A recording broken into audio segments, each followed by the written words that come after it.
1776 to 1780, war goes south. People discover Mother Ann about that year. She passes away in 1784. 3 years later, New Lebanon starts as the second Shaker colony in America. This one starts 3 years later in 1790. The New Lebanon folks had their first dinner on Christmas Eve of '87 with 100 people. They built a house just for that purpose. There were more people that wanted to join, that wanted to sell all their stuff and move into New Lebanon, but they didn't have the room.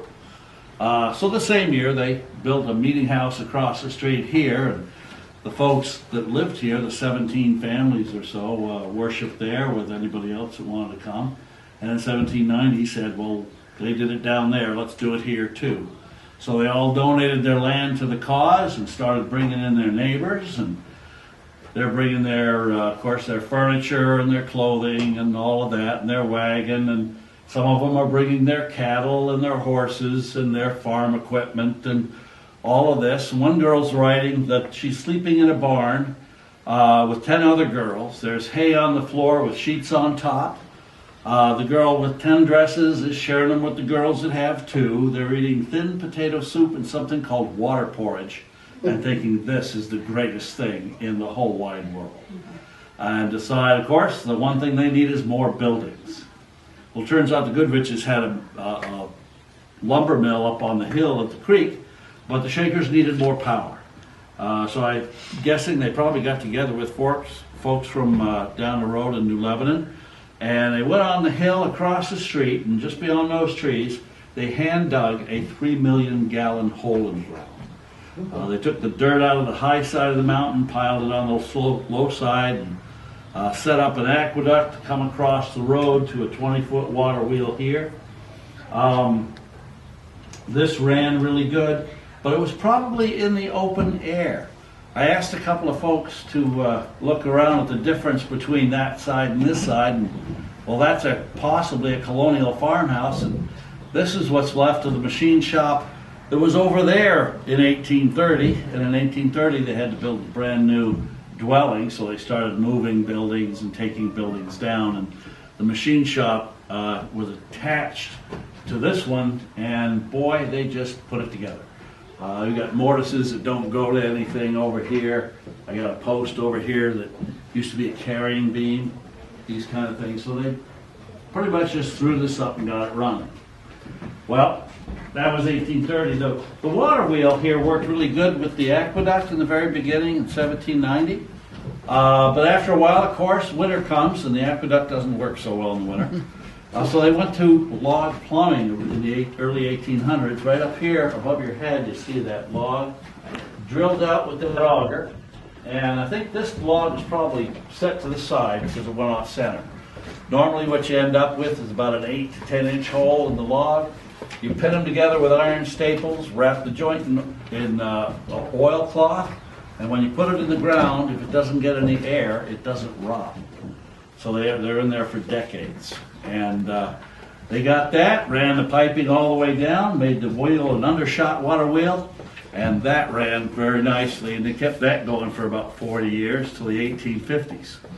And then a new technology came into use, the water turbine.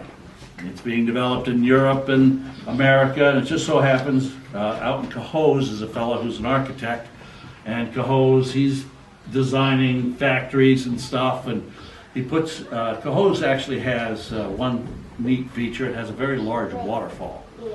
So he put his mind to the idea of water power and came up with an improved water turbine.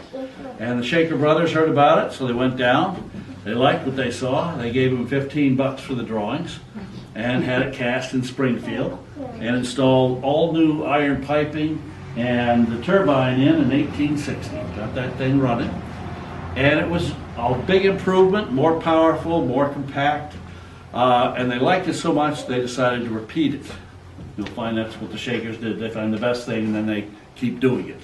In this case, they made smaller turbines and they ran a pipe out to the dairy, and they had one that churned butter. Then they shot a line over to the tannery and they ran woodworking machinery over there. And finally they took another pipe and went over to the trustees building And in the trustees building, there's the storefront for the world's people to come and visit. And anybody want to guess what they put in? Ice cream. That's always the first guess, yes. But no. That's a good, I would like that one. No, they put in a ceiling fan. Better. Air conditioning. Well, that stayed in, and that technology worked really well. Later they got the shop and the dwelling all lit up, and all of this stuff fell into disuse. And then in the 1940s, with the war going on and the scrap drives, they decided to give everything away, including the old turbine, and everything went to the scrap drives. And we got it in 1960, and this place was just empty storage. There wasn't really anything here.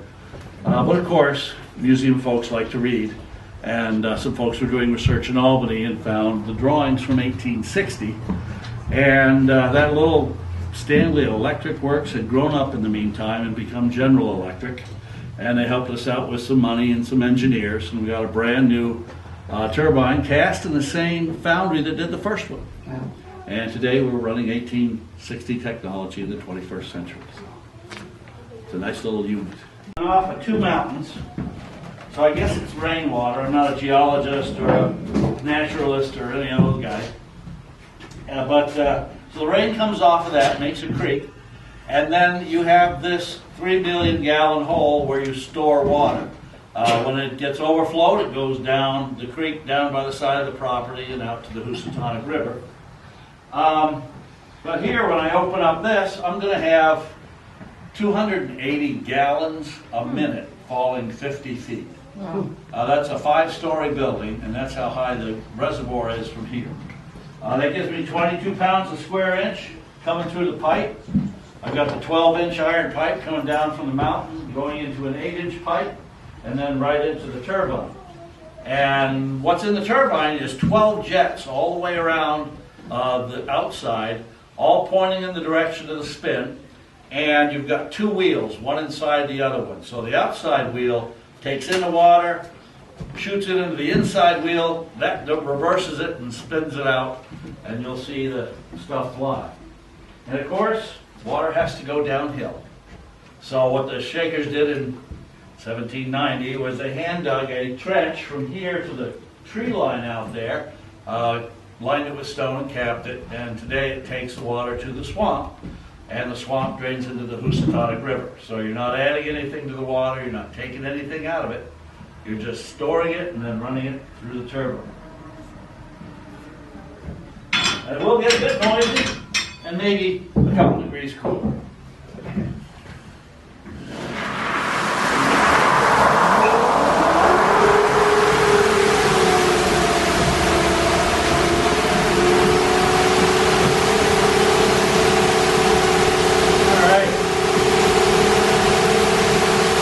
So after this, everything's mechanical.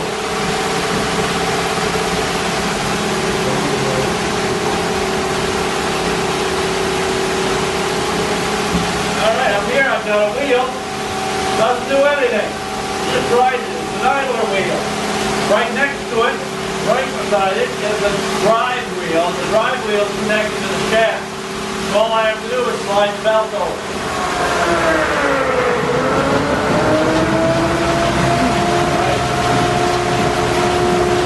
Now we're going, I got power to all of this shaft, I got power over here. When the Shakers lived here, there was no doorway. The sisters would turn the power on using that steering wheel.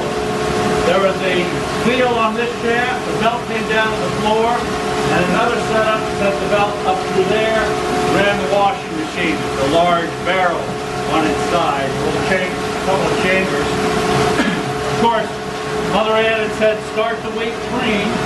Mondays was laundry day. That made Tuesdays into what?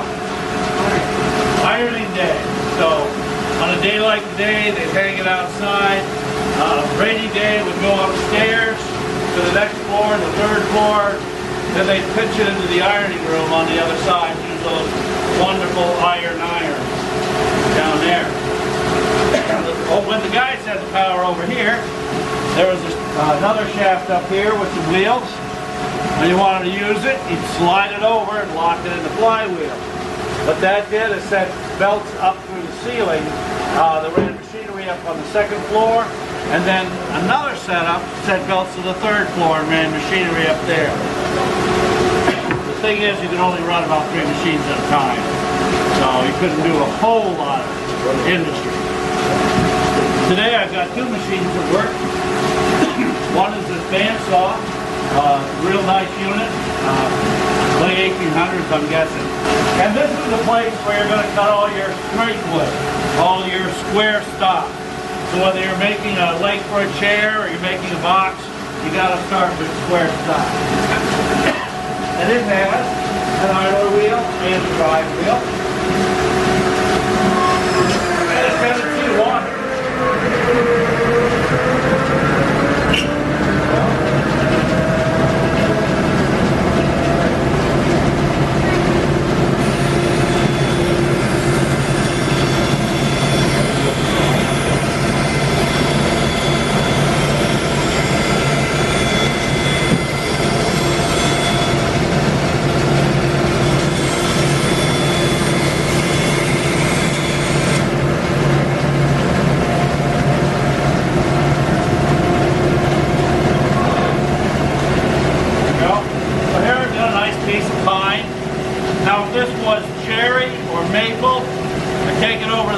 Shop, I'd hand plane it, then I'd scrape it smooth, then I'd boil it, and when it came out, it would be the handle of a box. We're going to come over here, make parts for 20 or 30 boxes, and head over to the brother shop to finish the job. The other piece I have is a lathe coming over here. Today, I'm going to use this unit. This is about 1890s, the oldest lathe I've ever used. I enjoy it a lot, and it has, of course, speed control. You can go high speed for hardwood, slow speed for softwood, and it's as easy as popping that off of there and moving it to the next step. And today, I'm going to take advantage of the 21st century and use the goblet. All right, okay.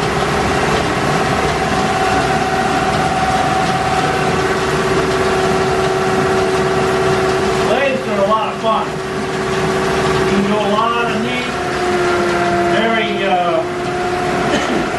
intricate turnings on the lathe. Of course, in the Victorian era, everything was beginning to be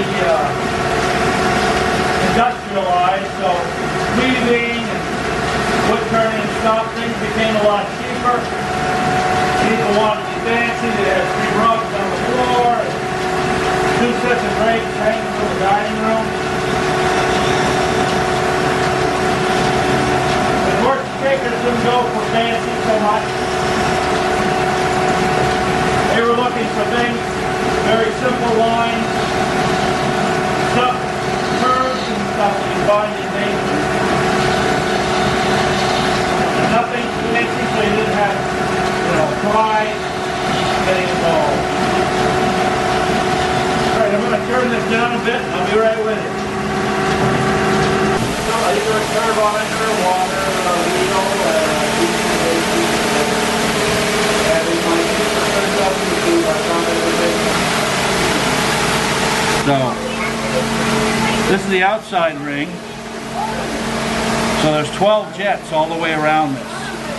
And they hit it and go, yeah, all right. So it starts to spin this way, yep. And then the water goes into this, and it has U-shaped chambers, and it comes flying out the bottom of the inside wheel.